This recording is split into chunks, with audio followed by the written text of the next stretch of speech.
Hey, I'm Rob from JestaThaRogue.com and I'm going to show you how to play Altay, Dawn of Civilization.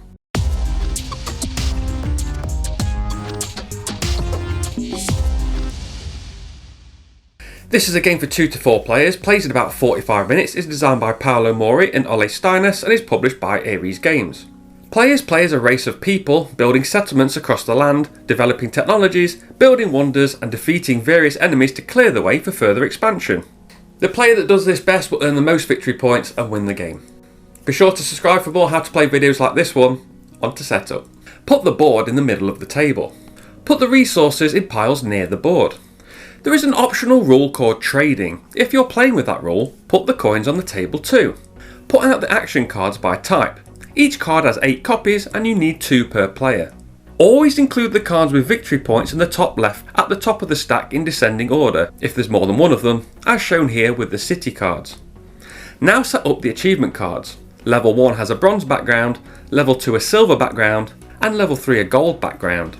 They each have a tiny 1, 2 and 3 in those colours on the top left of the front of the card.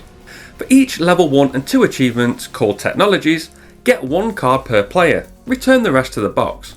Use all level 3 achievement cards, these are called wonders. Shuffle each deck face down. Reveal 3 of each face up.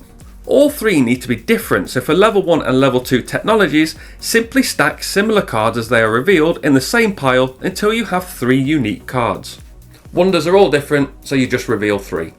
Okay, now we need to set up the board. Place the conquest markers on the board. First, place 5 random value 3 conquest markers on the 5 mountains.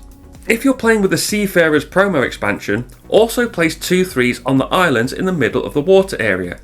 Place value 1 and 2 conquest tokens randomly on the 23 areas around the outside of the board.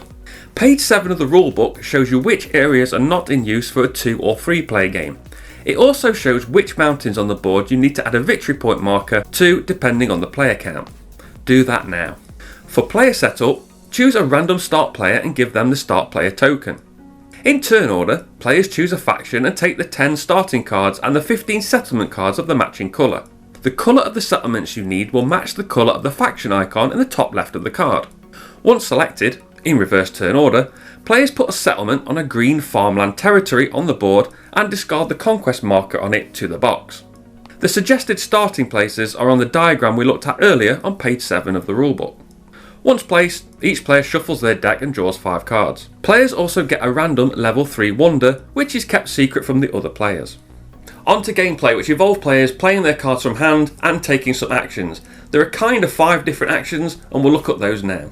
You could do any of them any number of times in any order. Most of them will involve you playing a card, resolving that card, then discarding the card. For example, the hunter will give you 1 food resource. Take 1 from the supply, then discard the card to your discard pile. Cards with a line, like the digger, give you a choice. Here you can either take a metal or a stone. Some, like the farmer, ask that you use a settlement in a particular territory to gain a better action. For example, the farmer will either give you 1 food or 2 food if you use a farmland territory that contains one of your settlements, as you do at the start of the game. You can't use the same territory more than once on a turn, so if you play 2 farmers but only have 1 settlement on farmland, you will gain 2 food from the first farmer, then 1 food for the second farmer. Cards with the word store or collect on them are called play on the table cards. They will be played on the table and will sit there until used or discarded. For example, the Lawmaster can either gain a culture or can be played on the table to store a culture. The Spellweaver can either gain a culture or be played on the table to store any 2 resources as shown by the wild icon. For these play on the table cards, you can only have 1 of each type in your play area at a time and they can be played down empty for use later on. Resources can be spent to acquire new cards by paying the cost of the top right of the top card of any stack by returning the shown resources back to the supply and adding the card to your discard pile. Resources on cards with the store keywords can be spent as well as resources you produce this turn. When you want to remove a resource from a card storing them, remove all the resources from that card and discard the card to your discard pile. We'll get into them later, but you can't spend resources on cards with the collect keywords such as village or achievement cards you've started to build. Next we're going to look at building settlements, so let's look at that village card again. Play the settlement card on the table. Resources can be added to the card over any number of turns. When complete, spend the resources to the supply and discard the card. Place a settlement from your supply onto the board either in a territory with one of your settlements, up to a maximum of 4 per territory, or on an empty territory adjacent to one of your settlements. Empty means no settlement from any player and no conquest marker. If a settlement is built and it just so happens you can't place it legally, it's removed from the game instead. Okay, so how do we remove conquest tokens from territories? Using combat. To attack a territory, choose one adjacent to a territory containing one of your settlements. You could not attack more than once from any one territory to the same target territory in a turn. Territories are considered adjacent if they share a border. The territories on either side of these rivers are considered adjacent, as are the territories separated by this rocky area. When attacking a neutral territory, one with a conquest marker, you must play at least one card from hand with the attack icon as shown on this warrior card. The number of settlements in an attacking territory plus the number of attack icons played must be greater than the conquest marker's value. For example, this player has one settlement and has played one card with an attack icon for a total of 2, which is higher than the conquest token's value of 1. When successful, take the conquest marker and produce the resource on the token if it has one. When attacking an opponent, the attacker chooses a territory with settlements adjacent to a territory containing an opponent's settlements. Then the attacker will play one or more attack cards from their hand to get their strength as you would attacking a neutral territory, but at this point the defender has 2 choices. They can surrender or fight. If they surrender, they lose automatically. They give one settlement from the territory that was attacked to the attacking player. The defender can then discard a number of cards from their hand and draw a number of cards from their deck equal to the number of cards the attacker played.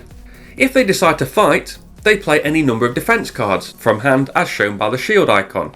Strength for both sides is the number of settlements in the warring territories plus the respective number of symbols. Nothing happens on a tie, but whoever has the higher number will win, even if it's the defender.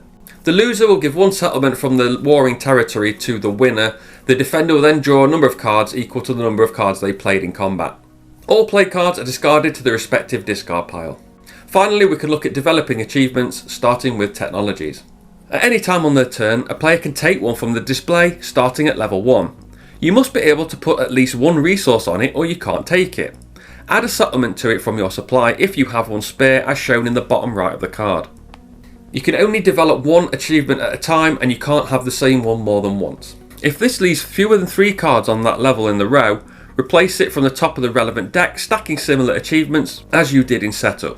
Resources can be stored on the card over any number of turns. When all the resources are on the card, discard them and place the settlement on the technology card onto the board following the normal placement rules. The effect of the technology is now in play. Now you can start one of the same level or one level higher than a technology you have already. You can't have more level 2 achievements than you have level 1 achievements, and you can't have more level 3 achievements than you have level 2 achievements. You can discard a partially built technology by discarding the card to the technology discard pile. Any resources on it go back to the supply, and the settlement on it is returned to you. Once you have built at least one level 2 technology, you can start to develop a level 3 wonder, either by choosing one of those publicly available or revealing your private wonder. You don't add a settlement to the card, and unlike technologies, you can't scrap a partially built one. They also mostly add endgame points rather than in-game effects. Once you have done everything you want to do, you end your turn. You discard any unused, unstored resources. If playing with the optional training rule, you gain 1 coin per resource discarded. On future turns, you can spend 5 coins to gain any one resource. Discard any unplayed cards in hand and draw a hand of 5 new cards. If your deck runs out, shuffle your discard pile into a new deck and continue drawing. It's important to only shuffle your deck when your deck is empty and you need to draw. You don't shuffle your deck just because it's empty. Play continues clockwise, and before we look at the end game, I want to look at a few other cards and symbols.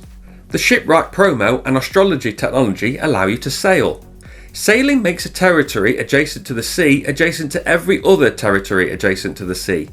When attacking over sea, you don't count your settlements as your combat strength, but you also don't give a settlement to your opponent if you lose.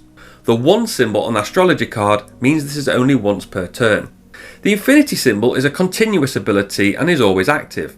For example, the strategy technology gives you 1 permanent shield when defending. The lightning bolt is an instant effect. For example, the masonry lets you build an additional settlement as soon as it's completed. This symbol is for the end of the turn. For example, the government technology lets you draw an additional card at the end of each of your turns.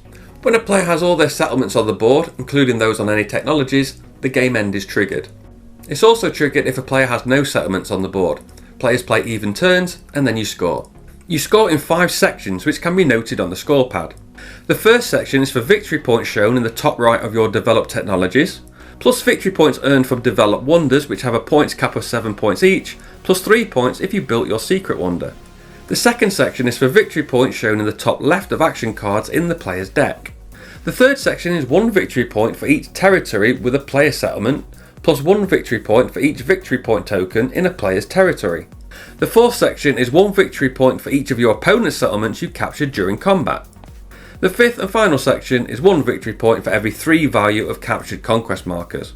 For the tiebreaker, see who has the most points in each of these categories, starting with the first section and moving down 1 section at a time until the tie is broken. And that's how you play Altay, Dawn of Civilization. Thanks for watching. Remember to like, share and subscribe and hit the notification bell so you know when a new video goes live. You can follow me on Insta, Twitch and YouTube at JestaThaRogue and find the blog at JestaThaRogue.com.